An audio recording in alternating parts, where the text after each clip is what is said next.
agriculture is actually the largest area of land that is managed.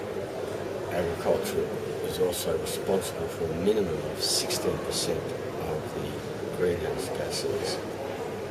And very critically as well, agriculture is one of the most vulnerable sectors, especially smallholder agriculture, which is about 85% of our constituents, are very vulnerable to the climate extremes that we are already facing due to climate change.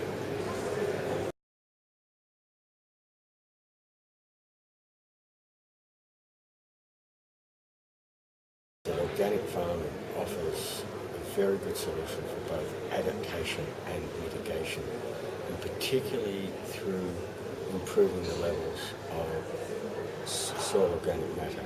In other words, what we do is sequester CO2 out of the atmosphere and put it into the soil.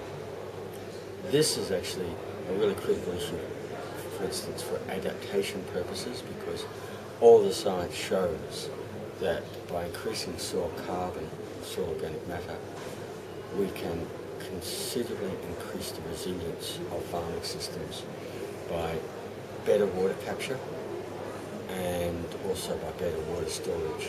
And this is important because what we're finding with climate change now is that we're getting greater extremes more often. This is longer droughts, longer periods without water, and then when rain does come, it tends to be very heavy and destructive. The science shows that organic systems will actually, the carbon keeps the soil stable so it doesn't erode. It can capture more than 100% more than other farming systems, and very critically store that through the dry times, so that in drought conditions now we have good science showing that organic systems are higher yielding.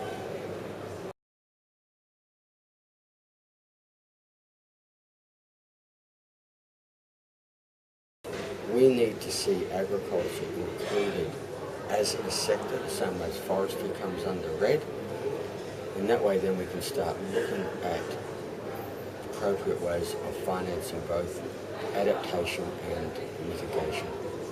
And can I say, this is really critical for everyone because, and particularly because something like 80% of the food in the developing world comes from smallholder farmers, 70% globally, and they are the most vulnerable to climate change.